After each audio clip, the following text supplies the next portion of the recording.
هەرێمی کوردستان دەیەوێت دەست بە فرۆشتنی غازی سروشتی بکات بە وڵاتی تورکیا و زانیاریەکانیش باس لەوە دەکەن تاوکو کۆتایی ئەم ساڵ وەزارەتی سامانە سروشتیەکان هەنگاوەکانی هەناردەی غازی سروشتی هەرێم بۆ تورکیا دەست پێ ئەکا و پسپۆڕانی ئابووریش دەڵێن نابێت هەرێم لە فرۆشتنی ئەو سامانە نیشتیمانێدا هاوشێوەی ئەزموونی فرۆشتنی نەوت دووبارە بکاتەوە و شەفافبوونی پرۆسەکە و ئاشکراکردنی داهاتەکەی گرنگە و دەبێت پەرلەمانیش بڕیار لەسەر فرۆشتنی بدات نەک بە تەنها وەزارەتێک. گازی سروشتی وەک هەر وزەیەکی تری بەدیل با بڵێن جێگرەوە چەکێکی دووسەرەیە دەتوانی هەم بەلایەن ئابووریەکەی و هەم بەلایەنە سیاسەکەشی کاری لەسەر بکەوە بەکاری بهێنی. ئەگەر بەم بارودۆخەی کە ئێستا لە ڕابردووە ئەیبینین و لە ڕابردووشا بینیومانە لەسەر مەلەفی نەوت بەو بارودۆخ و بەو شێوازە مامەڵە بکات لەگەر هەر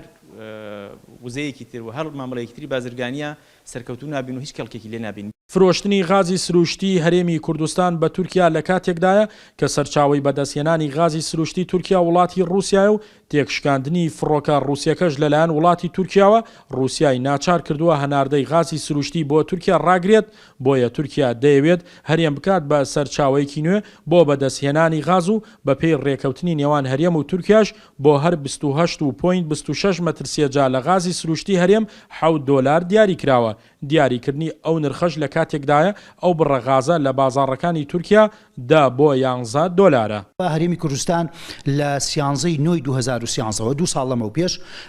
گرێبەسێکی لەگەڵ کۆمپانیایکی تورکیا کردو بۆ ماوەی 26 ساڵ بۆ فرۆشتنی غازی سروشتی هەرێمی کوردستان بە تورکیا بەداخەوە بەڵام لێرەشا وەکو نەوتەکە هەرزان فرۆش و تاڵان فرۆش کراوە وەکو ئەوەی کەوا ماڵپەڕی بلومبەرگی وزەی ئەمریکی بڵاوی کردوتەوانێ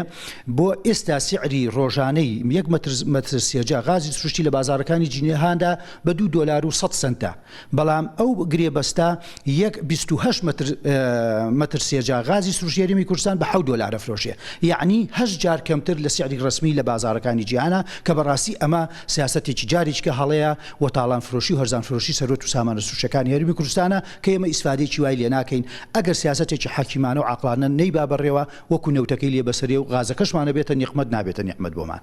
هەرێم و تورکیا دەیانەوێت ئەو ڕێکەوتنە درێژە پێ بدەن و تاوەکو ساڵی 2018 ڕێژەی هەناردەی غازی سروشتی هەرێم بۆ تورکیا لە هەردوو کێڵگەی میران و بنەوباوی ساڵانە دەگاتە 4 ملیار مەتر سێجا غاز. یەدەگی غازی ئەو دوو کێڵگەیەش بە زیاتر لە 113 ملیار و 267 ملیۆن مەتر سێجا خەڵمێنراوە. لە دوای نەوت وەزارەتی سامانە سروشتیەکان دەیەوێت دەست بە فرۆشتنی غازی سروشتی هەرێمی کوردستان بکات. لە ئێستاشدا چاوەکان لەسەر ئەوەیە داخۆ مەلەفی فرۆشتنی غازی سروشتیش هاوشێوەی مەلەفی فرۆشتنی نەوت لێڵ و ناڕۆشن دەبێت یاخود بەرگێکی نوێی بەبەردا دەکرێ و هەرێمی کوردستان لەو قەیرانەدارەی کە تێکەوتووە ڕزگار دەکرێت. شاخەوان محەممەد، کورسات نیوز، کەلار.